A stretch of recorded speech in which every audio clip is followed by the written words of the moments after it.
안녕하세요. 저는 신재생 에너지에 대한 영상으로 제1회 한빛사이언스 영상 공모전에 참가하게 되었습니다.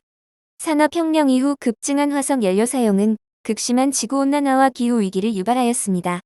그래서 전 세계에서는 화석 연료를 대체할 신재생 에너지의 사용이 증가하고 있지만 2020년 기준 우리나라의 신재생 에너지 비율은 전체 에너지의 6.6%에 불과하다고 합니다. 그래서 이번 기회에 우리의 미래를 책임질 신재생 에너지를 소개하려고 합니다.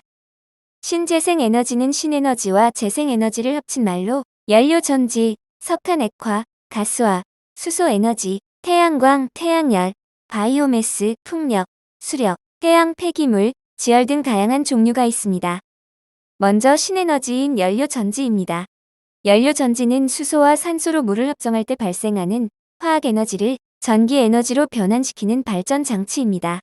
에너지 효율은 40에서 60% 정도로 매우 높으며 발전 시 생기는 열을 통해 최대 80% 가까이를 에너지로 바꿀 수 있지만 아직 수소의 생산, 공급, 저장에 드는 비용과 위험이 크다고 합니다.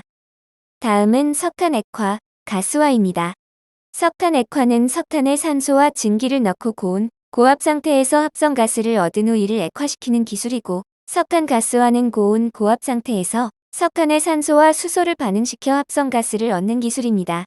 두 기술 모두 오염 물질의 배출을 절감시킬 수 있어 일반 석탄 사용보다 친환경적입니다. 마지막으로 볼 신에너지는 수소 에너지입니다. 수소 에너지는 물이나 유기물 등에 존재하는 수소를 분리하여 에너지로 이용합니다. 사용된 수소는 물로 전환되므로 자원의 고갈 우려가 없고 극소량의 질소 산화물을 제외하면 공해 물질도 배출하지 않아 친환경적이지만 역시 수소의 생산, 저장 등에 드는 비용과 위험이 크다는 단점이 존재합니다. 다음은 재생에너지인 태양광 에너지입니다. 이는 태양의 빛 에너지를 태양 전지라는 광전 변환기를 써서 직접 전기 에너지로 변환시켜 이용하는 것입니다. 부분적으로 빛을 이용하는 것이기 때문에 흐린 날에도 이용이 가능하여 태양 에너지 이용 효율이 태양열 발전에 비해 높습니다. 다음은 태양광 발전과 자주 혼동되는 태양열 발전입니다. 태양열 발전은 대부분 태양열을 모아 거울을 통해 집열장치로 집중시켜 발생한 열에너지로 물을 끓여서 발생하는 증기로 증기 터빈을 돌리는 방식으로 전기를 생산합니다. 다음은 바이오매스 에너지입니다. 바이오매스는 모든 산업 활동에서 발생하는 유기성 폐자원을 지칭하는 용어로 바이오 에너지를 생산할 때 필요한 광합성 세균 가축분뇨, 나무 부산물, 음식물 쓰레기 등을 뜻하는 용어입니다.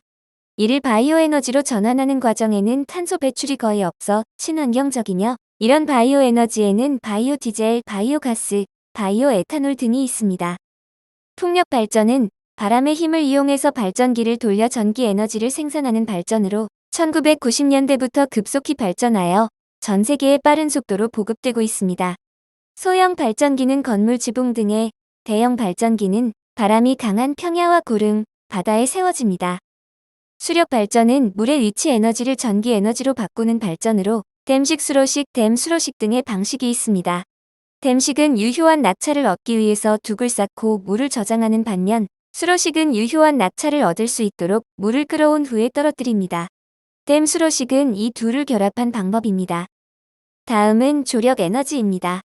밀물과 썰물에 따라 조류의 방향이 주기적으로 변해서 생기는 에너지를 조력 에너지라고 합니다. 세부 방식으로는 해상에 고정된 회전 날개를 설치하여 조류가 흐를 때 회전 날개가 돌아가도록 하여 발전하는 방식과 밀물 때 물을 가두어 두었다가 썰물 때 바다 쪽의 수면이 낮아지면 물을 내보내면서 발전하는 방식이 있습니다. 조류 발전은 해수의 운동 에너지를 이용하여 수차를 구동하거나 기계 장치의 운동을 통해 전기를 생산하는 방법으로 댐이나 저수지가 필요 없고 선박이나 어류의 이동에 영향이 없다는 점에서 조력 발전보다 더 친환경적인 에너지원입니다. 파력 발전은 파도가 위아래로 움직이는 운동 에너지에서 동력을 얻어 발전하는 방법으로 바다에 장치를 띄우거나 연안에 시설을 설치하는 방식 등을 이용합니다. 해수 온도차 발전은 표층수의 열로 끓는 점이 낮은 액체를 기화시켜 터빈을 돌리고 사용된 기체는 심층수로 보내 액화시켜 바닷물로 되돌려 놓아 발전하는 방식입니다. 폐기물 에너지는 폐기물을 변환시켜 연료 및 에너지를 생산하는 기술로 종이, 나무, 플라스틱 등의 가연성 폐기물을 이용해 성형 고체 연료를 만들거나 폐유를 정제하여 다시 기름으로 만드는 기술 등이 있습니다. 마지막으로 소개할 에너지는 지열입니다. 지열이란 지하 수킬로미터 깊이 내에 존재하는 뜨거운 물과 암석을 포함하여 땅이 가진 열에너지를 말합니다. 지하 수미터에서 수킬로미터의 고온의 열원이 있을 경우 여기서 나오는 지열 에너지를 온수, 난방, 발전 등에 직접 이용할 수 있습니다. 지금까지 다양한 신재생 에너지에 대해 알아보았습니다.